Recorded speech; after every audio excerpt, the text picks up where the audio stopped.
नमस्कार। तो अब तक आप लोगों ने देखा कि किस प्रकार से पूरा पेशवाई साम्राज्य बालाजी विश्वनाथ से लेकर के और माधवराव प्रथम तक अभी तक हम लोग पहुँचे हैं। जैसा कि हम लोगों ने कल बात की थी कि जो माधवराव हैं, माधवराव प्रथम हैं, ये आखिरी महान पेशवाओं की आखिरी कड़ी है। यानी इनके बाद कोई पेशवा शक्ति कुछ बची नहीं या कोई ढंग का पेशवा आया नहीं। और पानीपत के तृतीय युद्ध के बाद जो मराठा शक्ति या पेशवा शक्ति जो कमतर हुई थी, जो छीण हुई थी, मराठाओं ने जो अपनी शक्ति खोई थी, उस पूरी शक्ति को फिर से राघव माधवराव प्रथम ने किस प्रकार से प्राप्त किया, इस पूरे इतिहास को अभी तक हम जान रहे हैं। तो ये माधवराव प्रथम का द्वितीय भाग है। प्रथम भाग आप देख चुके होंगे। तो चलिए प्रथम भाग और द्वितीय भाग को हम फिर समझें, उससे पहले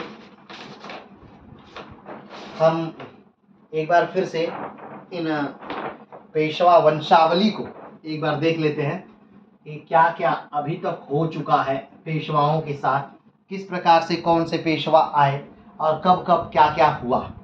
ठीक है, तो चलिए प्रारंभ करते हैं बालाजी विश्वनाथ से। आप जानते हैं कि बालाजी जो सबसे पहले तो पेशवा की बात करते हैं। तो जो पेशवा हैं ये अष्टप्रधान जो पद हैं, अष्ट माने 8, प्रधान माने प्रमुख व्यक्ति, यानी शिवाजी की का जब राज्याभिषेक होता है 1674 में, तब उन्होंने अपने साम्राज्य को चलाने के लिए अष्टप्रधान नामक एक पद का निर्माण किया था। और उस अष्टप्रधान नामक पद में जो सर्वोच्च व्यक्ति होता था वो उसे पेशवा कहा जाता था, वो पेशवा होता था। लेकिन शिवाजी के मरने के बाद यानी 1680 में जब शिवाजी की मृत्यु हो जाती है, तब अष्टप्रधान नामक जो पद है उसकी शक्ति छीण कर दी जाती है। उस शिवाजी के मरने के बाद उनके पुत्र संभाजी गद्दी पर बैठते हैं और संभाजी इस पूरे पद को छीन रखते हैं। संभाजी के मरने के बाद उनके भाई जो राजा राम है वो गद्दी पर बैठते हैं, वो भी इस पदों को उतनी शक्ति नहीं देते हैं। राजा राम के मरने के बाद उनके पुत्र जो हैं वो गद्दी पर बैठते हैं, शिवाजी द्वितीय, लेकिन वो भी इन पदों को उतना महत्व नहीं देते हैं। और शिवाजी द्वितीय को हरा कर या हटा करके साहू जी महाराज 1760-8 में गद्दी पर बैठते हैं। और वो जब गद्दी पर बैठते हैं तो उनको गद्दी दिलाने में जो सबसे बड़ा रोल होता है, जो सबसे बड़ा हाथ होता है, वो हाथ है बालाजी विश्वनाथ का। तो बालाजी विश्वनाथ के एहसानों को चुकाने के लिए 1713 में साहू जी महाराज बालाजी विश्वनाथ को पेशवा बना देते हैं। बालाजी विश्वनाथ जो हैं वो अपने खानदान में पहले पेशवा हैं, लेकिन अगर देखा जाए तो वो 6वें पेशवा हैं। यानी कि उनसे पहले बालाजी विश्वनाथ से पहले 5 और पेशवा हो चुके हैं मराठा साम्राज्य में। जैसा कि हमने बताया कि अष्टप्रधान नामक जो पद है वो 1674 में ही इजाद हुआ है। और इस समय का जो समय है, यानी साहू जी महाराज जब गद्दी पर बैठते हैं, साहू जी महाराज जब गद्दी पर बैठते हैं उस समय 1707 और 1708 का दौर होता है, जब औरंगजेब की मृत्यु हो गई है 1707 में और उसका बेटा गद्दी पर बैठता है। तो वो मराठाओं से निपटने की बजाय साहू जी महाराज को छोड़ देना ही उचित समझता है कि साहू जी महाराज को छोड़ दिया जाए। मराठाओं में आंतरिक कलह स्वतः ही शुरू हो जाएगी, क्योंकि साहू जी महाराज जा करके शिवाजी द्वितीय या ताराबाई से अपनी सत्ता वापस मांगेंगे और दोनों में कहीं न कहीं गृह युद्ध होगा। और वो गृह युद्ध हुआ भी और फाइनली साहू जी महाराज सत्ता को पाए। तो साहू जी महाराज जब सत्ता को पाते हैं तो 1713 में वो पेशवा बना देते हैं बालाजी विश्वनाथ को। बालाजी विश्वनाथ 1713 से 1720 तक रहते हैं। बालाजी विश्वनाथ की मृत्यु जो होती है 1720 में हो जाती है। 1720 में जब बालाजी विश्वनाथ की मृत्यु होती है, उसके बाद उनके जो पुत्र हैं बाजीराव, वो प्रथम पुत्र हैं यानी ज्येष्ठ पुत्र हैं बाजीराव, वो पेशवा बना दिए जाते हैं। पेशवा बाजीराव जो हैं 1720 से लेकर 1740 तक पेशवा रहते हैं। देखा जाए और कहा जाता है कि जो बाजीराव हैं वो भारत के सबसे योग्य सेनापतियों में, या यूँ कहा जाए तो भारत के सबसे योग्य सेनापति थे। उन्होंने अपने सेनापति के कार्यकाल में यानी 1720 से लेकर के 1740 तक वो कभी कोई युद्ध नहीं हारते हैं और लगातार युद्ध जीतते रहते हैं, युद्ध विजय करते रहते हैं 1720 से 1740 तक। उनकी प्रेम कहानी भी बहुत फेमस है। मस्तानी नामक महिला से उनको प्रेम हुआ था, जो छत्रसाल की लड़की थी, उनसे प्रेम हुआ था और उनसे उनका एक पुत्र भी है शमशेर बहादुर, जो 1761 के पानीपत के तृतीय युद्ध में लड़ते हुए मारा जाएगा, शमशेर बहादुर। आगे बढ़ते हैं। 1740 में बाजीराव की मृत्यु हो जाती है और बाजीराव के जो सबसे बड़े बेटे हैं, जिनका नाम बालाजी बाजीराव है, वो 1740 में गद्दी पर बैठ जाते हैं। 1740 में जब वो गद्दी पर बैठते हैं तो उनके समय में ही मराठा साम्राज्य सबसे बड़ा साम्राज्य बन के उभरता है। और मराठों ने अगर देखा जाए तो एक तरफ से महाराष्ट्र से लेकर दूसरी तरफ उड़ीसा तक की पूरी भूमि को क्या कर लिया है, तो जीत लिया है। ये समय जो है वो किसका है, तो बालाजी बाजीराव का, 1740 से 1761 तक। लेकिन बालाजी बाजीराव के समय ही मराठाओं का हास भी प्रारंभ हो जाता है और वो हास है पानीपत का तृतीय युद्ध। पानीपत का तृतीय युद्ध जो है वो मराठाओं और अहमद शाह अब्दाली के बीच होता है। अहमद शाह अब्दाली का से निपटने के लिए मराठाओं को भेजा जाता है, यानी मराठा लीडर जो है सदाशिवराव भाऊ, इनको भेजा जाता है। लेकिन इसका पूरा जो सेनापतित्व है वो दिया जाता है विश्वासराव को, और विश्वासराव जो हैं वो सबसे बड़े बेटे हैं किसके, तो बालाजी बाजीराव को। और विश्वासराव की पूरी देखरेख सदाशिवराव भाऊ को दी जाती है। सदाशिवराव भाऊ कौन है, तो चीमाजी अप्पा के लड़के हैं, और चीमाजी अप्पा कौन है, तो बालाजी विश्वनाथ के लड़के हैं। ठीक, यानी चीमाजी अप्पा बाजीराव के भाई हैं। ठीक है, और बाजीराव के भाई हैं चीमाजी अप्पा, और चीमाजी अप्पा के लड़के हैं सदाशिवराव भाऊ। और सदाशिवराव भाऊ ही देखा जाए तो मूल कमांडर हैं 1761 में पानीपत के तृतीय युद्ध में, जब अहमद शाह अब्दाली से युद्ध होता है। 1761 का जो युद्ध है पानीपत का तृतीय युद्ध, ये दोनों अहमद शाह अब्दाली और मराठों के बीच तो होता है, लेकिन कहीं ना कहीं मराठे इसमें बहुत बुरी तरह हार जाते हैं। बहुत बुरी तरह क्या कहें, लेकिन फाइनली मराठे हार जाते हैं। और हार के बाद एक दिन में सबसे ज्यादा मारे जाने वालों लोगों की अगर संख्या होती है तो उसी युद्ध में, पानीपत के तृतीय युद्ध में ही होती है। यानी एक दिन में सेकेंड वर्ल्ड वार को अगर हटा दिया जाए तो विश्व के सबसे ज्यादा लोग अगर एक दिन में मारे गए किसी युद्ध में, तो पानीपत का तृतीय युद्ध ही था। हमने बताया था कि पहले यानी कि अहमद शाह अब्दाली की सेना से लगभग 30 से 40 हजार लोग मारे गए, और मराठाओं की सेना से 40 से 50 हजार लोग मारे गए। और दूसरे दिन लगभग 1 लाख, दूसरे और तीसरे दिन मराठाओं को लगभग 1 लाख लोगों को पानीपत के घरों में से निकाल करके, बूढ़े को, बच्चे को, औरतों को बहुत बुरी तरह से मारा गया था। ठीक, उसके बाद क्या है स्टोरी, तो जो मराठा हैं वो, उनका उत्तर भारत में जो प्रभुत्व है वो खत्म हो जाता है, और अहमद शाह अब्दाली जो है वो अफगानिस्तान में बहुत सारे विद्रोह हो रहे हैं, उसको दबाने के लिए वापस चला जाता है। यानी जो भारत का उत्तरी भाग है ये पूरा खाली हो जाता है, और अंग्रेजों को कहीं ना कहीं निमंत्रण है कि आओ और भारत पर राज्य करो। ठीक, अगर कहा जाता है पानीपत का तृतीय युद्ध नहीं होता तो भारत पर अंग्रेजों का कभी भी कब्जा नहीं हो पाता। एक मूवी भी है पानीपत, उसे देखिएगा। लेकिन हाँ, उसमें बहुत सारी चीजें सत्य तो नहीं है, लेकिन फिर भी कहीं ना कहीं स्टोरी बेस्ड है, तो उसे देखिएगा एक बार। चलिए आगे बढ़ते हैं। तो जब बालाजी बाजीराव की मृत्यु होती है 1761 में, 1761 में उनकी मृत्यु क्यों हो जाती है, क्योंकि वो देखते हैं कि पानीपत के तृतीय युद्ध में बहुत लोगों की मृत्यु हुई, बहुत लोगों की हत्या हुई, तो इससे कहीं ना कहीं वो क्षुब्ध हैं, वो कहीं ना कहीं दुखी हैं, और उसी कारण उनकी मृत्यु हो जाती है। उनकी मृत्यु के बाद उनका जो दूसरे नंबर का बेटा है माधवराव, वो गद्दी पर बैठता है, माधवराव प्रथम। अब आप कहेंगे कि उनका सबसे बड़ा बेटा तो विश्वासराव है, तो वो गद्दी पर क्यों नहीं बैठता है, क्योंकि विश्वासराव 1761 के पानीपत के तृतीय युद्ध में मार दिया जाता है मैदान जंग में, इसलिए विश्वासराव गद्दी पर नहीं बैठता है, बैठता है माधवराव गद्दी पर। ठीक, माधवराव गद्दी पर बैठता है, लेकिन शुरुआती जो 2 वर्ष है माधवराव के, वो अपने ही लोगों से लड़ने में उसके खर्च हो जाते हैं। वो गृह युद्ध की स्थिति है।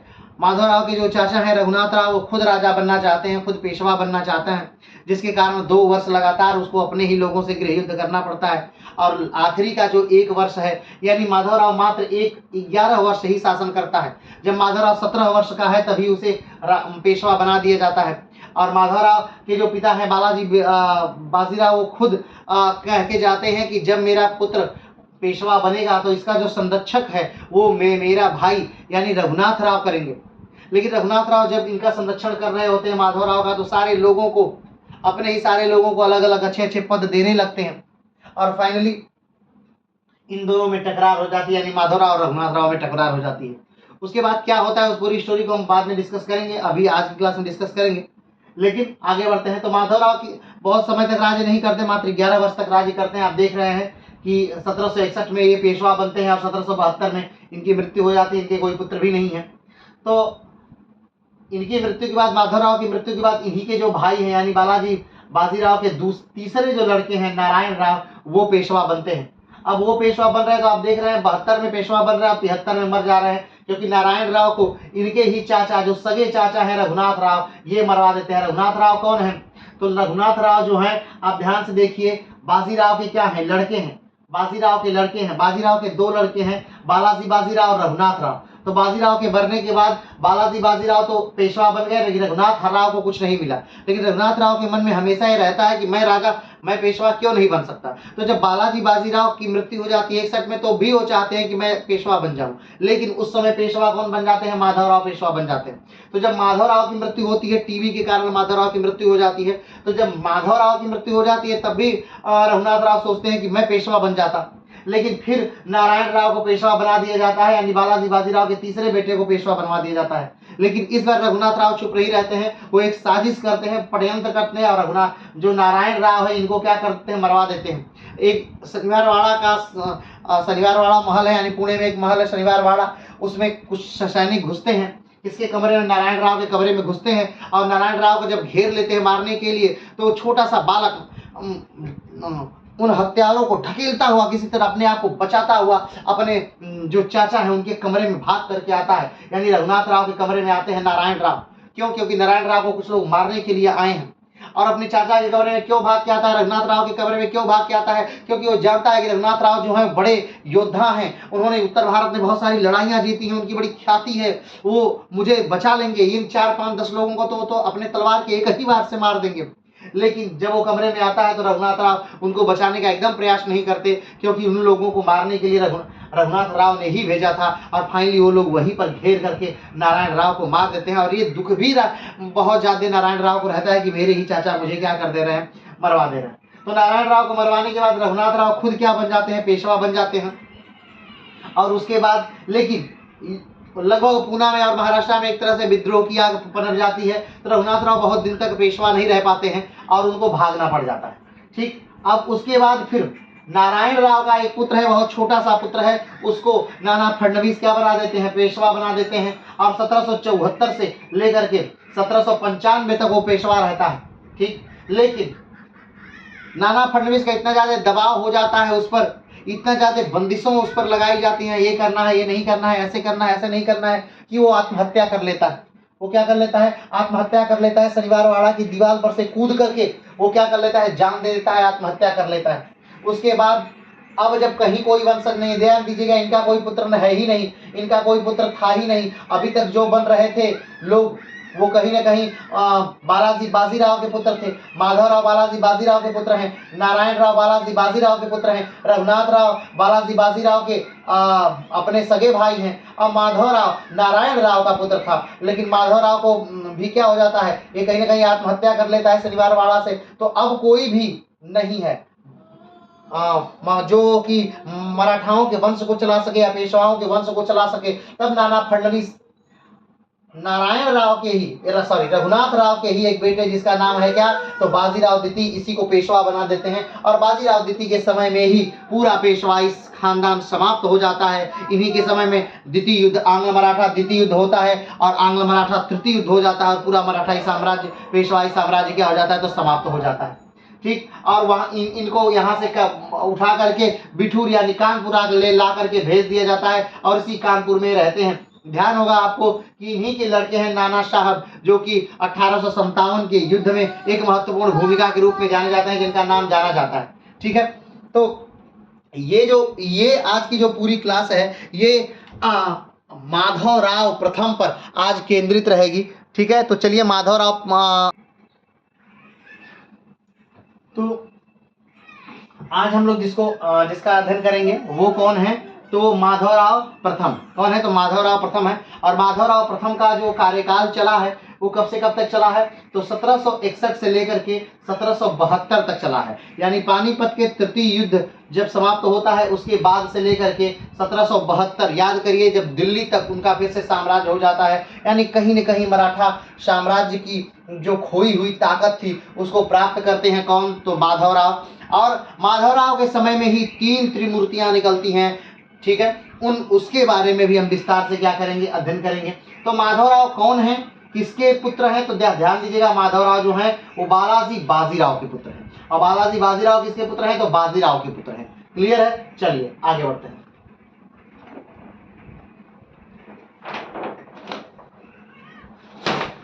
तो आइए देखते हैं सबसे पहले माधवराव प्रथम का। तो माधवराव प्रथम का जो जन्म हुआ है वो कब हुआ है, तो 16 फरवरी 1745 में इनका जन्म होता है, ठीक है। 16 फरवरी 1745 में इनका क्या हो रहा है, जन्म हो रहा है। और ध्यान दीजिए 1761 में ये क्या बन जा रहे हैं, पेशवा बन जा रहे हैं। 1761 यानी मात्र 17 साल के ही ये क्या हैं, अभी बच्चे हैं। और 17 साल की उम्र में ही इनके पिता की मृत्यु हो जाती है और इनको पेशवाई पद संभालना पड़ जाता है 17 साल की उम्र में, ठीक है।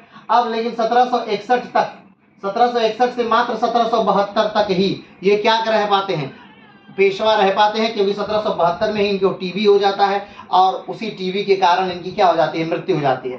यानी अपनी मृत्यु के समय लगभग 27 से 28 साल के एक बालक है और 27 से 28 साल की में ही इनकी क्या हो जाती है, मृत्यु हो जाती है। याद करिए, जो बाजीराव है उनका जन्म भी 1700 में हुआ है और उनकी मृत्यु भी कब हो जा रही है, 1740 में हो जा रही है। यानी लगभग 40 साल, वो भी बस 40 साल ही जी रहे हैं। इनके पिताजी जी भी जो है बालाजी बाजीराव, वो भी उनका भी लाइफ बहुत कमतर है। यानी मराठा साम्राज्य में अगर देखा जाए तो लगभग सारे पेशवा साहू जी महाराज को अगर छोड़ दिया जाए, तो साहू जी महाराज को छोड़ के बाकी सारे पेशवाओं की अगर देखेंगे तो बहुत लिमिटेड टाइम तक ही जिंदा रहे हैं। यानी बहुत ज़्यादा समय तक वो शासन भी नहीं किए हैं और बहुत ज़्यादा समय तक वो जीवित भी नहीं रहे हैं। यहाँ तक कि अगर हम मराठा साम्राज्य में भी देख लें, मराठाओं को भी देख लें, मराठा साम्राज्य की जो राजा हैं उनको भी देख लेंगे तो वो भी बहुत कम समय तक जीवित रहे हैं। और जो पेशवा हैं उनको भी देख लेंगे तो वो भी बहुत कम समय तक जीवित रहे हैं। आइए एक बार देख ही लेते हैं कि कितना कितना लोग क्या क्या जीवित रहे। चलिए छोड़िए, आइए अभी पहले इसको करते हैं। तो अभी तक हम लोग कहाँ पहुंचे हैं, माधवराव में हम लोग अभी तक कहाँ पहुंचे हैं। तो एक बार फिर से इसका थोड़ा फ्लैशबैक जा करके इसकी कड़ियों को पीछे की कड़ियों वीडियो से जोड़ते हैं, उसके बाद आगे बढ़ते हैं, ठीक है। तो पिछले वीडियो में हमने बताया था कि किस प्रकार से जो माधवराव हैं वो जब पेशवा बनते हैं, माधवराव को पेशवा बनने से पहले इनके पिताजी जब जीवित हैं 1761 में, तब उन्होंने कहा है कि अगर मेरी मृत्यु हो जाती है तो मेरा जो द्वितीय नंबर का पुत्र है माधवराव, वो गद्दी पर बैठेगा, यानी वो पेशवा बनेगा। और उसके जो संरक्षक होंगे उसके वयस्क होने तक मेरे भाई रघुनाथ राव होंगे। तो जब 1761 में बालाजी बाजीराव की मृत्यु होती है तब माधवराव को पेशवा बना दिया जाता है और रघुनाथ राव को उनका संरक्षक नियुक्त कर दिया जाता है, ठीक। ये सारी बातें हम पढ़ चुके हैं, बस हम कड़ी को जोड़ रहे हैं। संरक्षक नियुक्त कर दिया जाता है। अब रघुनाथ राव जो कि इनके चाचा हैं, माधवराव के सगे चाचा हैं, यानी कि बालाजी बाजीराव के जो सगे भाई हैं रघुनाथ राव, या यूं कहें तो बाजीराव के जो लड़के हैं रघुनाथ राव, बाजीराव के 2 लड़के रघुनाथ राव और बालाजी बाजीराव। तो रघुनाथ राव जो बालाजी के लड़के हैं और माधवराव के क्या हैं, भाई हैं, माधवराव के चाचा हैं। तो उनको वो संरक्षक बन जाते हैं। किसके संरक्षक बन जाते हैं, तो माधवराव के संरक्षक कौन बन गया, रघुनाथ राव। अब रघुनाथ राव जो ही माधवराव के संरक्षक बनते हैं तो वो सारी शक्ति अपने पास रखना चाहते हैं। उनके जो विश्वसनीय लोग होते हैं उनको उच्च पदों पर बैठाते हैं और कहीं न कहीं उनमें सारी शक्ति केंद्रित होती चली जाती है। अब ये बात जो है, ये बात न माधवराव को अच्छी लगती है और न गोपिका बाई उनको अच्छी लगती। गोपिका बाई कौन है, तो माधवराव की जो माँ है, यानी बालाजी बाजीराव की जो पत्नी है गोपिका बाई, उनको अच्छी नहीं लगती। अब वो कहती हैं कि आप ऐसा क्यों कर रहे हैं, आप सारे अपने ही लोगों को उच्च पदों पर क्यों रख रहे हैं। तो इस बात का वो विरोध करने लगती हैं। और जब वो विरोध करने लगती हैं रघुनाथ राव का कि आप सारे अपने पहचान के लोगों को, अपने जानने वालों को उच्च उच्च पद दे रहे हैं, दीवान बना रहे हैं, सेना में उच्च पद दे रहे हैं, ऐसे सारी चीजों को आप कर रहे हैं, तो उन्हें डर लगता है। गोपिका बाई को क्या लगता है? डर लगता है। वो कहती हैं कि हो सकता है कल को ये पेशवा को शक्ति हस्तांतरित ही ना करे, शक्ति वापस दे ही ना, और पूरा शक्ति जो है खुद पेशवा बन जाए। तो इस बात से अब पूना का जो दरबार है उसमें कहीं ना कहीं क्लेश हो जाता है, गृह क्लेश होने लगता है। अब सारी बातों को, सारे लोगों को अपने पक्ष में करने के लिए जो रघुनाथ राव है एक चाल चलते हैं। वो गोपिका बाई से या माधव राव से कहते हैं कि मैं अपने पद से इस्तीफा दे दूंगा, मेरा जो दीवान है वो अपने पद से क्या दे देगा? इस्तीफा दे देगा, और जो बहुत बड़े बड़े कर्मचारी हैं वो अपने पद से क्या दे देंगे? इस्तीफा दे देंगे, और हम लोग का इस्तीफा आप ले लीजिए, अपना राज्य को चलाइए।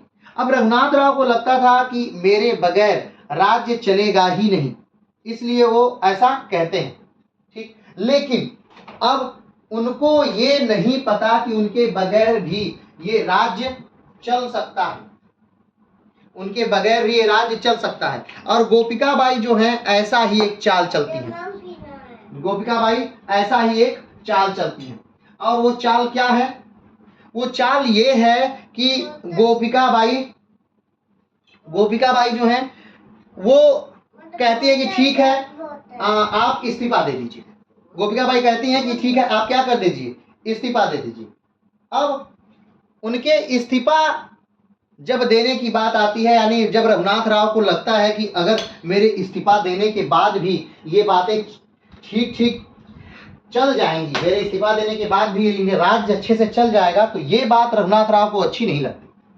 अब रघुनाथ राव कहीं ना कहीं अपनी सेना तैयार करने लगते हैं, और इधर गोपिका बाई की अपनी सेना है ही, यानी कि माधव राव की अपनी सेना है ही। तो रघुनाथ राव सेना तैयार करते हैं, और सेना तैयार, दोनों सेनाएं आमने सामने होती हैं। किसकी किसकी? तो माधव राव की और गोपिका बाई की, दोनों सेनाएं आमने सामने हैं, और युद्ध प्रारंभ हो जाता है। ठीक है, हमने बताया था क्या हो जाता है? युद्ध प्रारंभ हो जाता है। तो कल की क्लास तक इतना हुआ था कि किस प्रकार से गोपिका बाई और रघुनाथ राव में सेनाएं आमने सामने आ जाती हैं दोनों की, और युद्ध प्रारंभ हो जाता है, युद्ध की नौबत आ जाती है, यानी गृह क्लेश की स्थिति है। ठीक है, अब आज जो हम क्लास लेने जा रहे हैं इसमें हम बात करेंगे कि क्या हुआ दोनों में, जो युद्ध हुआ, यानी रघुनाथ राव में और माधव राव में जो युद्ध होता है उस युद्ध का परिणाम क्या होता है। ठीक, तो चलिए शुरू करते हैं उस युद्ध का परिणाम और युद्ध के बारे में। तो अभी पहले समझ लीजिए, उसके बाद फिर हम आगे लाइन बाय लाइन बताएंगे। तो क्या हुआ? अब रघुनाथ राव और, ध्यान दीजिए, रघुनाथ राव की अलग सेना हो गई और पेशवा की अपनी अलग सेना है। तो रघुनाथ राव की सेना पेशवा की सेना से लड़ती है, लेकिन रघुनाथ राव को एक फायदा है, रघुनाथ राव ने निजाम की भी सहायता ले ली है। याद करिए, जब हमने बताया था, भारत का मैप आपको दिखाया था, तो बताया था कि जब लगभग पूरे भारत पर मराठाओं का कब्जा था, तब भी जो निजाम वाला, हैदराबाद वाला जो इलाका था वो निजाम के कब्जे में ही था। तो अब इधर निजाम क्या हो रहे हैं? शक्तिशाली हो रहे हैं। मराठा कमजोर होगा, यानी आप अगर कमजोर होंगे तो आपका पड़ोसी शक्तिशाली ऑटोमेटिकली होगा। एक कमजोर एक शक्तिशाली, अगर एक मजबूत हो रहा है तो दूसरा कमजोर होगा, ये स्वाभाविक बात है।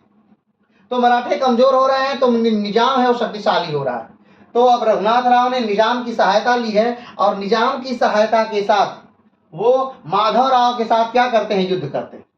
तो निजाम और माधव राव में क्या होता है? एक युद्ध होता है, और इस युद्ध में जो माधव राव है वो क्या होते हैं? हार जाते हैं।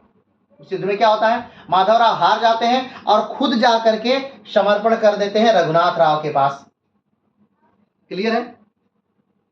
रघुनाथ राव माधव राव को मारते नहीं, क्योंकि मारना बहुत मुश्किल है, क्योंकि रघुनाथ राव अभी तक खुल के नहीं कहे हैं एक बार भी कि हम पेशवा बनना चाहते हैं। उन्होंने कहा कि ठीक है, चलिए आप जाइए, आप रहिए आराम से, कोई दिक्कत नहीं है। लेकिन माधव राव पर वो कहीं ना कहीं नजरबंदी, यानी कि कुछ सैनिकों को कह देते हैं कि इनको नजरबंद कर दिया जाए, उनको नजरबंद कर दिया जाता है। माधवराव को उनकी माँ के साथ क्या कर दिया जाता है, नजरबंद कर दिया जाता है। अब माधवराव और माधवराव की जो माँ है, ये दोनों लोग नजरबंद हैं और पूरा राजकाज जो है वो राघव दास यानी रघुनाथ राव चला रहे हैं। अब रघुनाथ राव पूरी शासन व्यवस्था देख रहे हैं, तो अब निजाम की कहीं ना कहीं आंखें हैं कि मराठे जो हैं वो कमजोर हो गए हैं। पानीपत के तृतीय युद्ध के बाद मराठे क्या हो गए हैं, कमजोर हो गए हैं। एक तो कमजोर हो गए हैं और दूसरा उनमें गृह कलह की स्थिति हो गई है। ठीक, तो ये सही समय है मराठों पर आक्रमण करने का। एक और बात आ गई थी इस समय, क्या कि जब रघुनाथ राव और माधवराव का दो गुट बना था, तो जब माधवराव हार गए तो माधवराव के जो बहुत सारे लोग थे, अब वो जानते थे कि हमें रघुनाथ राव को तो अपने यहाँ रखेंगे नहीं, कोई जॉब हमें मिलेगी नहीं, तो लगभग सारे लोग भाग करके निजाम की सेना में या निजाम के साम्राज्य में जाके भर्ती हो गए थे, अलग अलग पदों पर कार्य करने लगे थे वो मराठे।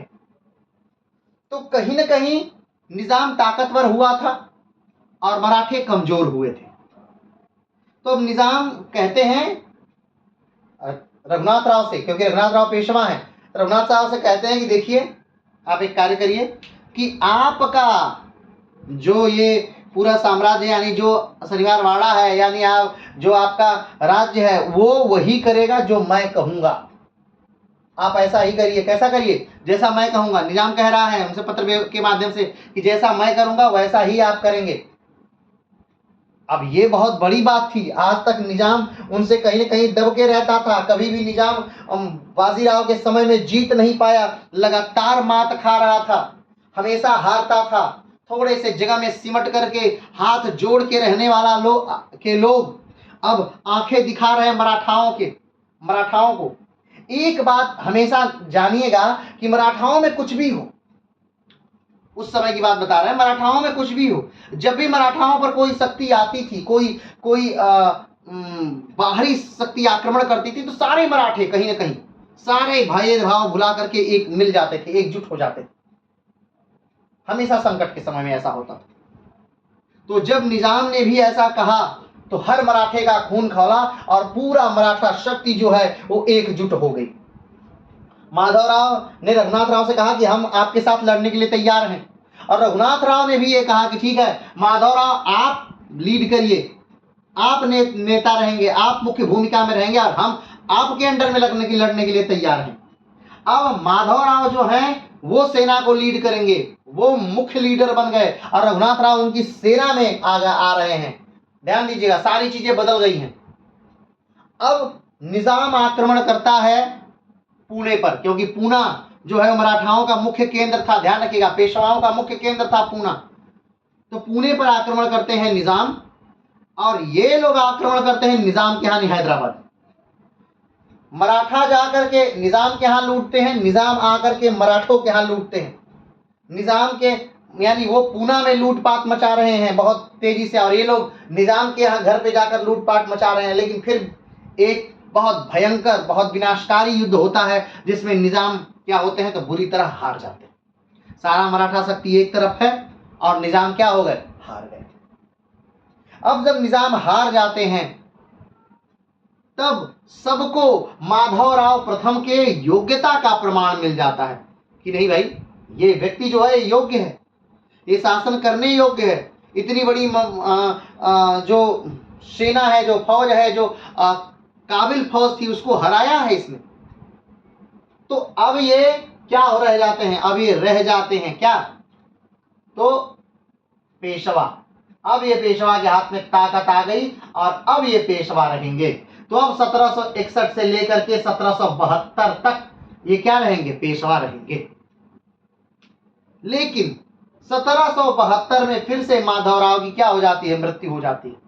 और एक इतिहासकार है, आगे की क्लासों में हम बताएंगे, इतिहासकार है, वो कहते हैं कि माधवराव की जो मृत्यु हो रही है वो कहीं न कहीं पानीपत के तृतीय युद्ध से भी अधिक विनाशकारी साबित होती है।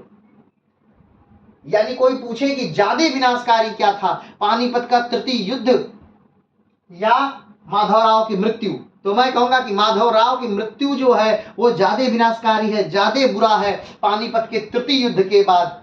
क्योंकि तृतीय युद्ध के बाद माधवराव ने मराठों को उबार लिया, लेकिन जब माधवराव की मृत्यु हो जाती है फिर मराठे उबर नहीं पाते। इस घटना से फिर कभी मराठे उबर नहीं पाते हैं। और कहीं ना कहीं रघुनाथ राव की वजह से ये मुद्दा, ये आपसी लड़ाई अंग्रेजों के पास चली जाती है, और इस आपसी झगड़े का अंग्रेज भरपूर फायदा उठा करके कहीं न कहीं मराठों से लड़ते हैं, मराठों को हराते हैं। और नाना फडणवीस 20 सालों का गैप, प्रथम आंग्ल मराठा युद्ध और द्वितीय आंग्ल मराठा युद्ध के बीच में 20 सालों का गैप है, लेकिन इन 20 सालों में मराठे आपसी कलह में रह जाते हैं और अंग्रेज दिन प्रतिदिन ताकतवर होते चले जाते हैं। और 20 साल बाद जब फिर से युद्ध होता है मराठा और अंग्रेजों का, तब बड़े आराम से फिर मराठों को हरा दिया जाता है अंग्रेजों का। और तृतीय आंग्ल मराठा युद्ध तो ऐसा रहा जैसे कि एक चींटी को मसलने जितना बड़ा, बस इतना ही। चलिए आगे बढ़ते हैं। तो ये पूरी स्टोरी थी माधवराव की। आज भी माधवराव खत्म नहीं होंगे, कल फिर से माधवराव का एक क्लास और आएगी और उसमें पूरी तरह से माधवराव को हो सकता है तो हम लोग क्या कर दें, खत्म कर दें। तो चलिए शुरू करते हैं माधवराव को आज की क्लास। तो राघोबा के द्वारा पेशवा की पराजय, हेडिंग है क्या है, राघोबा के द्वारा पेशवा की पराजय। क्या होता है, तो 7 नवंबर 1762 ईस्वी को पुणे से 30 मील दूर दक्षिण पूर्व में घोड़ नदी के किनारे, नदी का नाम क्या है, घोड़ नदी है, घोड़ नदी के किनारे युद्ध हुआ। किसमें युद्ध होता है, तो राघोबा में और माधवराव में। समय तारीख क्या है, 7 नवंबर 1762 हुआ, परंतु यह निर्णय न हो पाया। पेशवा वहां, अब देखिए घोड़ नदी के किनारे पुणे, यानी जो पुणे है, जो सेंटर है, मुख्य सेंटर है पेशवाओं का, वहां से मात्र 30 किलोमीटर की दूरी पर माधवराव और राघोबा दोनों की फौज आती है, इकट्ठी होती है और युद्ध होता है। लेकिन वो युद्ध अनिर्णायक है। क्यों, क्योंकि वहां से पेशवा जो है आगे बढ़ जाते हैं, उनकी सेना, वो सेना लेकर आगे चले जाते हैं। पेशवा वहां से सेना हटाकर भीमा नदी के किनारे आले गांव चले गए। ठीक है, 7 नवंबर 1762 को राघोबा और माधवराव एक नदी के किनारे, घोड़ नदी है उसके किनारे, दोनों अपनी सेना लेकर आते हैं, युद्ध होता है। लेकिन वो युद्ध अनिर्णायक होता है क्योंकि तुरंत ही अपनी सेना लेकर के जो माधवराव हैं वो आगे बढ़ जाते हैं, भीमा नदी के किनारे आले गांव चले गए। राघोबा ने निजाम की सेना के साथ मिलकर पीछा करते हुए वहां पहुंचकर 12 नवंबर को अचानक पेशवा पर आक्रमण कर दिया। अब माधवराव अपनी सेना लेकर कहां चले गए, भीमा नदी किनारे चले गए। अब उन्हें लगा कि नहीं, अब राघोबा थोड़ा ना आक्रमण करेंगे, यानी माधवराव, राघोबा, रघुनाथ राव नहीं आक्रमण करेंगे। लेकिन रघुनाथ राव निजाम के साथ मिलकर के, निजाम की सेना के साथ 12 नवंबर को, ध्यान दीजिएगा 7 नवंबर को यहां से हटते हैं, ये 12 नवंबर को अचानक पेशवा पर क्या कर देते हैं, आक्रमण कर देते हैं, जिसके लिए पेशवा तैयार नहीं थे और उनकी हार हो गई। ध्यान दीजिएगा कि 7 नवंबर 1762 को राघोबा और माधवराव दोनों की सेना, यानी चाचा भतीजा दोनों की सेनाएं आज आमने सामने तैयार खड़ी हैं, और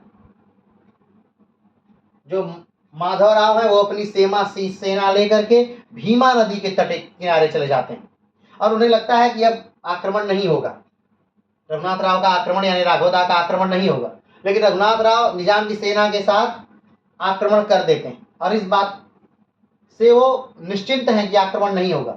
लेकिन 12 नवंबर को अचानक पेशवा पर क्या हो जाता है, आक्रमण हो जाता है, और इस आक्रमण के लिए वो एकदम तैयार नहीं थे पेशवा माधवराव, इसलिए उस आक्रमण में वो, इस युद्ध में वो हार जाते हैं।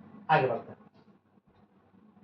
इस युद्ध को लंबे समय तक न चलने देने के उत्तम उद्देश्य से पेशवा ने स्वयं राघोबा के शिविर में जाकर आत्मसमर्पण कर दिया।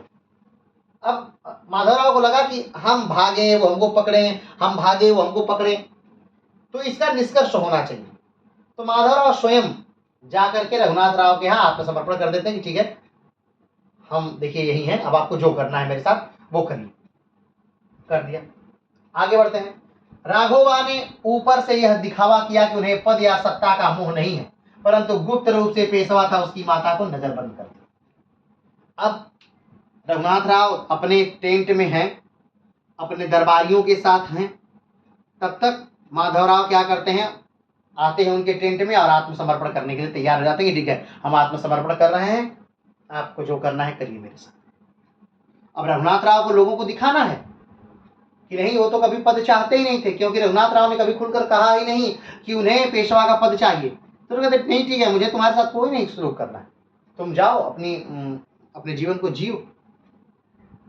लेकिन कहीं ना कहीं 2000 सेना को यह आदेश दिया जाता है कि इनको नजरबंद रखा जाए, इन पर एकदम निगाह रखी जाए, क्या कर रहे हैं, किससे मिल रहे हैं, किससे जुल रहे हैं, क्या बातें कर रहे हैं, इन पर एकदम निगाह रखी जाए। किस पर? माधवराव पर। ठीक है, आगे बढ़ते हैं। निजाम का आक्रमण तथा माधवराव की पूर्णतया सत्ता प्राप्ति।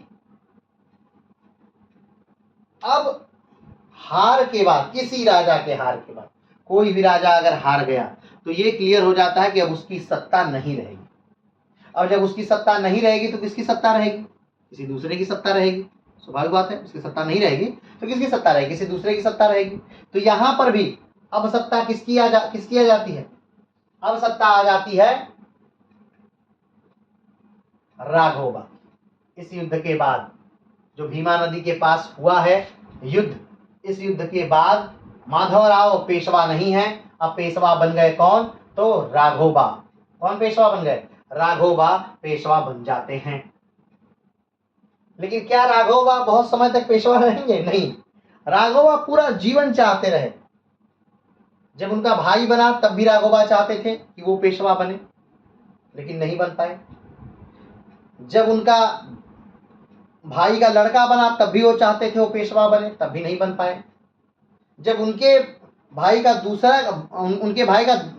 लड़का बना तब भी वो चाहते थे वो पेशवा बने, तब भी नहीं बन पाए। और अभी बने हैं पेशवा, फिर भी उनके पेशवाई में कहीं ना कहीं बाधा निजाम बन जाते हैं। अब किस प्रकार से निजाम उनके पेशवाई में बाधा बनते हैं, तो आइए देखते हैं। निजाम ने अपने समय के चतुर कूटनीतिज्ञ विठल सुंदर को अपना दीवान बनाया। अब निजाम ने अपने भाई को अपना दीवान बनाया था, लेकिन निजाम ने देखा कि भाई जो विठल सुंदर हैं ये तो बहुत योग्य व्यक्ति है। विठल सुंदर अपने समय के सबसे कूटनीतिज्ञ व्यक्ति, इन्हें चाणक्य भी कहा जाता था। विठल सुंदर को चाणक्य कहा जाता था, द्वितीय चाणक्य हैं ये विठल सुंदर, कूटनीति से भरपूर व्यक्ति हैं। तो निजाम ने विठल सुंदर को अपना क्या बना लिया? दीवान बना लिया। क्या बना लिया? निजाम ने अपने समय में चतुर कूटनीतिज्ञ विठल सुंदर को अपना दीवान बनाया। विठल ने जब देखा कि मराठा निर्बल हो गया है तो उसने निजाम को पुणे पर आक्रमण करने का सुझाव दिया। अब विठल सुंदर को अपना दीवान बनाया है किसने? निजाम ने। तो विठल सुंदर ने कहा कि देखिए, मराठे जो है वो तृतीय विश्व युद्ध कर रहे, पानीपत का तृतीय युद्ध लड़े हैं, और पानीपत का तृतीय युद्ध लड़ने के बाद मराठों की शक्ति जो है वो क्षीण हो गई है, और जो शक्ति बची थी वो कहीं ना कहीं उनके आंतरिक विद्रोह में, गृह युद्ध में समाप्त हो चुकी है। तो अब मराठे कमजोर हैं, मराठों पर आक्रमण करिए और मराठा साम्राज्य को क्या करिए? तो प्राप्त करिए। किसने कहा? विठल सुंदर ने कहा। किससे? निजाम से कहा। क्लियर है बात? आगे बढ़ते हैं। निजाम के द्वारा इस प्रकार के दुस्साहसिक था। अब निजाम ने क्या किया?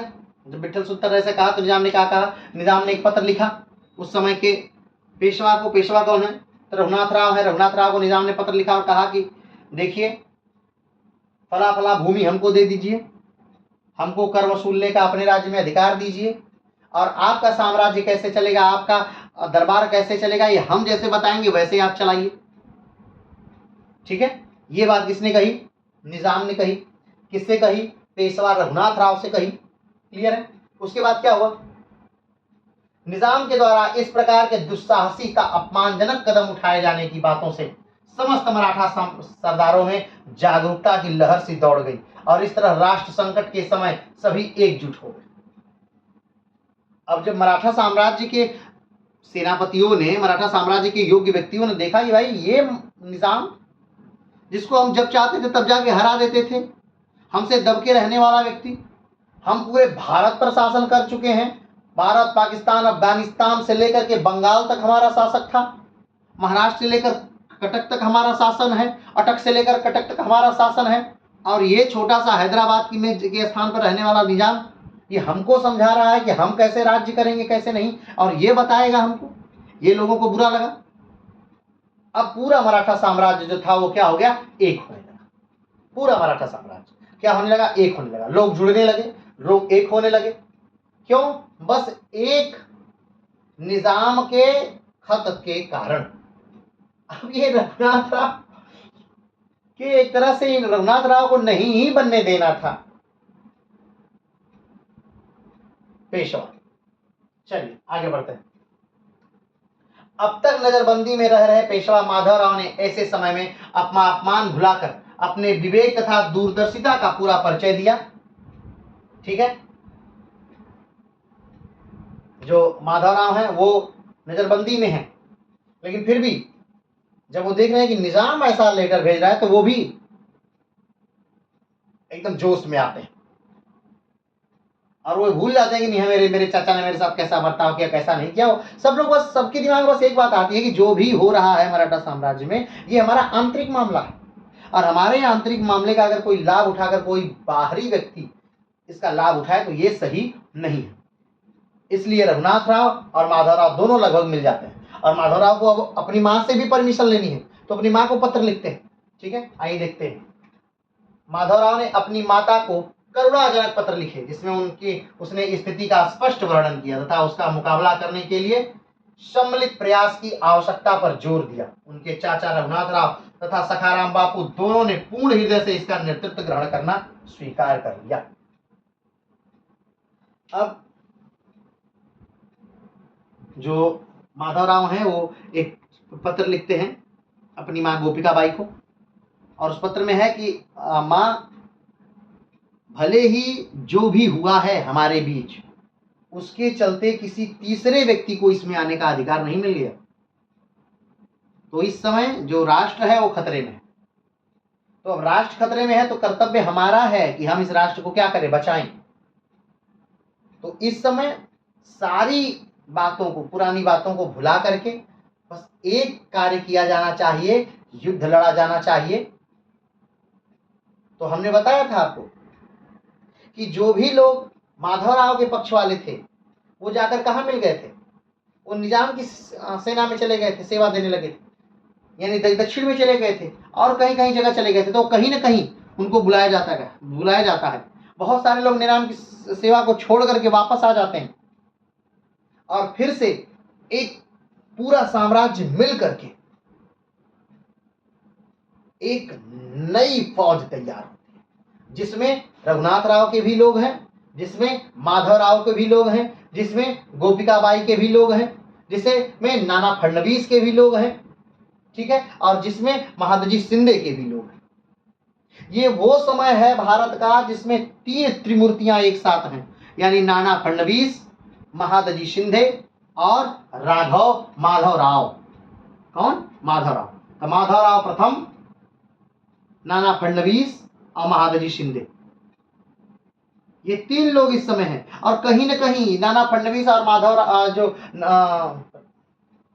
कौन महादजी शिंदे हैं, नाना फडणवीस और महादजी शिंदे, यही दोनों लोग मिलकर के बहुत समय तक मराठा साम्राज्य को बचाए रखेंगे।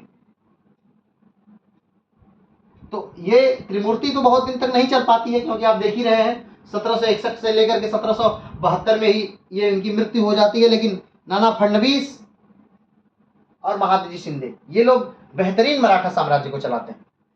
चलिए आगे बढ़ते हैं। तो सारे लोगों ने मिलकर के ये स्वीकार किया कि ठीक है, माधवराव हमारे क्या रहेंगे, नेतृत्व करता रहेंगे, हमारे पेशवा रहेंगे इस दौरान, युद्ध के दौरान। उसके बाद का बाद में देखा जाएगा, अभी बाद का किसी ने सोचा ही नहीं, क्योंकि लोगों को लगा कि इसमें हार निश्चित है कहीं ना कहीं, क्योंकि निजाम की सेना जो थी वो बड़ी थी, योग्य भी थी। आगे बढ़ते हैं। एक विशाल सेना लेकर निजाम पुणे की ओर बढ़ा तथा मल्हार राव होलकर एवं दामाजी गायकवाड़ जैसे सेना नायकों के साथ मराठा सेना भी तैयार हुई। हालांकि यह सेना इतनी शक्तिशाली न हो पाई थी कि खुले मैदान में निजाम की सेना का सामना कर सके। एक और निजाम पुणे की ओर बढ़ रहा था तो दूसरी ओर पेशवा राघोबा के साथ औरंगाबाद की ओर बढ़ रहे थे। अब ध्यान दीजिएगा, जो निजाम है वो किधर बढ़ रहे हैं? पुणे की तरफ। और जो ये लोग हैं यानी कि राघोबा, माधवराव, ये लोग औरंगाबाद की तरफ बढ़ रहे हैं। ठीक, क्योंकि खुले में ये उस सेना से लड़ नहीं सकते, निजाम की सेना से खुले में नहीं लड़ सकते, क्योंकि निजाम की सेना कहीं ना कहीं बड़ी है और ताकतवर है, तो वहां लड़ेंगे तो हार जाएंगे। तो एक चाल के ही तहत वो उनकी राजधानी पर जाते हैं, वो इनकी राजधानी पे आ रहे हैं। आगे बढ़ते हैं। एक और निजाम पुणे की ओर बढ़ रहा है, दूसरी ओर पेशवा राघोबा के साथ औरंगाबाद की ओर बढ़ रहे हैं। दोनों ने दोनों के प्रदेशों में भयंकर लूटपाट की। पुणे के प्रमुख लोगों के साथ साथ वहां की जनता को भी भागना पड़ा। अब देखिए, पुणे को भी लूटा जा रहा है और उधर औरंगाबाद को भी लूटा जा रहा है। जनता त्राहिमाम करके भाग रही है। प्राचीन युद्धों में या कहे पुराने युद्ध में, पहले के युद्धों में ज्यादा समस्या राजा को कम समस्या, ज्यादा समस्या जनता को ही होती थी। हर बार युद्ध झेलो, आज इस राजा के अधीन झेलो, कल उस राजा के अधीन झेलो। ये राजा आए हैं, ये कर बदल दिए, वो राजा आए हैं, वो कर बदल दिए। यानी जो सबसे परेशान रहने वाले लोग थे वो जनता थी, सबसे त्रस्त रहने वाले लोग थे वो जनता थी। आज इतने लोग पृथ्वी पर बचे हैं, ये भी आश्चर्य की ही बात। इतना युद्ध होने के बाद, हर समय युद्ध होने के बाद। चलिए आगे बढ़ते। पुणे की कुछ प्रमुख हस्तियों ने, जिसमें नाना फडणवीस भी थे, लोहगढ़ के किले में शरण ली। पुणे के जो प्रसिद्ध हस्तियां हैं, नाना फडणवीस बहुत फेमस नाम होने वाला है। आने वाले समय में नाना फडणवीस बहुत फेमस नाम होने वाला है। तो नाना फडणवीस ने क्या किया? लोहगढ़ किले में क्या ले ली? शरण ले ली। लोहगढ़ किले में वो क्या कहे? छुप गए नाना फडणवीस। गोपिकाबाई कौन? माधवराव की मां। गोपिकाबाई को भी नारायण राव के साथ, नारायण राव कौन? माधवराव का छोटा भाई। तो गोपिकाबाई नारायण राव के साथ भागना पड़ा था। उन्होंने सिंहगढ़ किले में शरण ली। गोपिकाबाई ने किस किले में शरण ली? सिंहगढ़। और नाना फडणवीस ने किस किले में शरण ली? लोहगढ़। चलिए आगे बढ़ते हैं। राक्षस भुवन नामक स्थान पर दोनों सेनाओं में जबरदस्त युद्ध हुआ तथा निजाम की बुरी तरह पराजय हुई। एक स्थान है, इसका नाम है राक्षस भुवन। वहां पर दोनों सेनाएं आपस आमने सामने लड़ती हैं। कौन दोनों सेनाएं? माधवराव की सेना और निजाम की सेना। राक्षसगढ़ में माधवराव की सेना और निजाम की सेना दोनों आमने सामने लड़ रही है। और इस युद्ध में जो निजाम है वो क्या हो जा रहे हैं? हार जा रहा है, बुरी तरह हार रहे हैं। ठीक है। उसके दीवान विट्ठल सुंदर मारे गए। उनके जो दीवान हैं, जिनके दिमाग से आक्रमण किए थे निजाम मराठों पर, वो विट्ठल सुंदर मार दिए गए इसी युद्ध में। ठीक है। 25 सितंबर 1763 को निजाम और पेशवा राघोबा में संधि हो गई। ध्यान दीजिएगा, हमने कहा कि 61 में ये क्या बनते हैं? राजा बनते हैं, यानी कि पेशवा बनते हैं माधवराव। और ध्यान दीजिए 63 में ये युद्ध लड़ रहे हैं। अभी तक नजरबंद थे और अभी युद्ध लड़े हैं 63 में। यानी 2 साल इनका शुरुआती अपने ही गृह युद्ध में गया। यानी 11 साल में से 2 साल वैसे ही घटा दीजिए, 9 साल बचा। और 1 साल बीमारी में रहे तो 8 साल बचा। तो बस 8 सालों तक ही माधवराव ढंग से शासन कर पाया। और उस 8 सालों में फिर से पूरे खोई हुई प्रतिष्ठा, यानी फिर से पूरे जगह को जीत लेते। जो भाग उत्तर भारत का इनके हाथ से गया था, मराठों के हाथ से, वो सारे भाग कहीं ना कहीं क्या कर लेते हैं? जीत लेते हैं। चलिए आगे बढ़ते हैं। निजाम को स्वार्थवश राघोबा से जितने प्रदेश दिए गए थे, सभी प्रदेश निजाम ने पेशवा को समर्पित कर दिए। जो प्रदेश मराठों का था, निजाम ने उसे मराठों को क्या कर दिया? दे दिया। इस संधि को औरंगाबाद की संधि कहते हैं। ये जो संधि हुई, कब संधि हुई थी? 25 सितंबर 1763 को औरंगाबाद की संधि हुई। इस संधि के अंतर्गत जितने भी स्थान निजाम ने जीते थे, वो सारे के सारे मराठाओं को वापस कर दिया गया। पानीपत की पराजय के कारण मराठाओं की खोई हुई प्रतिष्ठा कुछ हद तक इस विजय से पुनः प्राप्त हो गई। 2 वर्षों से चल रहा गृह कलेश एक प्रकार से समाप्त हो गया तथा पेशवा पूर्ण शक्ति संपन्न होकर शासन संभालने लगे। इस युद्ध को जब जीत गए, कौन? माधवराव जब इस युद्ध को जीत गए, अपने नेतृत्व में जीत गए, तो पूरे मराठा साम्राज्य को लगा कि नहीं, माधवराव एक योग्य व्यक्ति है। माधवराव कौन है? तो एक योग्य व्यक्ति है, और एक योग्य व्यक्ति का गद्दी पर बैठना, राज्य करना कोई बुरा नहीं है। और इनके पास अब पूरी शक्ति आ चुकी है, माधवराव के पास पूरी शक्ति है, पूरा सेना को लीड कर रहे हैं। अब रघुनाथ राव किस मुंह से कहें कि भाई हम राज्य करेंगे? और कौन अब रघुनाथ राव के पक्ष में जाएगा? रघुनाथ राव के पक्ष में जाने वाले लोग भी नहीं है, क्योंकि लोगों ने इनकी कार्यकुशलता को देखा है। अब तक तो लोग ये मानते हैं कि भाई जो ये माधवराव है वो कम योग्य बच्चा है, रघुनाथ राव शुरू से योग्य व्यक्ति हैं। आपको याद होगा 1757 से लेकर 58-59 तक वो लड़े हैं। कहाँ? उत्तर भारत में लड़े हैं और सारे भागों को जीते थे रघुनाथ राव। तो लोगों को लगता है ये योग्य व्यक्ति है, और ये जो माधवराव है योग्य नहीं है। लेकिन जब ये युद्ध होता है निजाम से, तो इस युद्ध में माधवराव अपनी योग्यता साबित करते हैं, तो सबकी सहानुभूति कहीं न कहीं माधवराव के साथ आ जाती है। और अब माधवराव शक्ति संपन्न होकर के उस गृह कलेश को क्या, तो एक तरह से इस युद्ध ने इस गृह कलेश को क्या कर दिया, समाप्त कर दिया, और माधवराव को निर्विरोध पेशवा मान लिया गया। चलिए, समस्त शासनाधिकार अपने हाथ में लेकर पेशवा ने योग्य सरदारों को पुनः उपयुक्त पदों पर बहाल किया।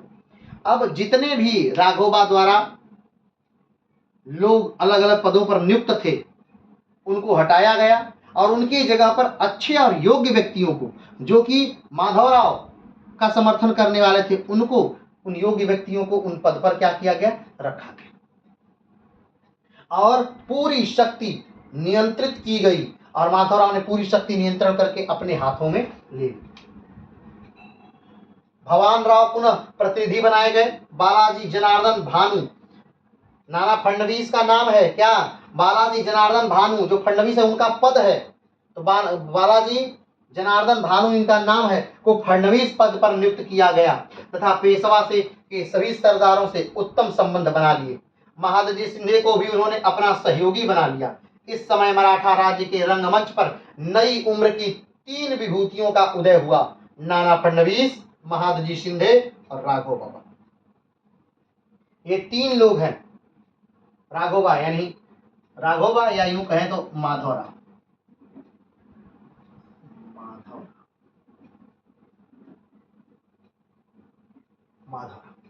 ये 3 त्रिमूर्तियां आई इसी समय, लेकिन माधवराव की मृत्यु के बाद ये 2 त्रिमूर्तियों ने पूरे मराठा साम्राज्य को चलाया। तो आज भी माधवराव के क्लास में ही हम लोग रहे, तो किस प्रकार से भी माधवराव शासन सत्ता प्राप्त किए ये हम जान लिए। कल हम जानेंगे किस प्रकार से माधवराव अपनी शासन सत्ता को फिर से विस्तारित करते हैं, कैसे अपने खोई हुई इज्जत को प्राप्त करते हैं, किस प्रकार से वो हैदर वली को हराते हैं, किस प्रकार से मराठाओं की शक्ति को पुनः प्राप्त करते हैं। सारी बातें 8 साल की उनके 11 साल के उनके कार्यकाल में, लेकिन ले दे के उनका कार्यकाल बस 8 ही साल का था, क्योंकि बाकी तो गृह युद्ध में और उनकी बीमारी में निकल गया। तो अपने उस कम से कम कार्यकाल में किस प्रकार से मराठाओं की इज्जत फिर से प्राप्त करते हैं, और किस प्रकार से वो क्यों आखिर उनको मराठाओं का अंतिम योग्य पेशवा माना जाता है। तो आज की क्लास में बस इतना ही। कल की क्लास में फिर से हम माधवराव की विस्तार को, साम्राज्य विस्तार को हम देखेंगे। आज के इतना ही। तक के लिए नमस्कार।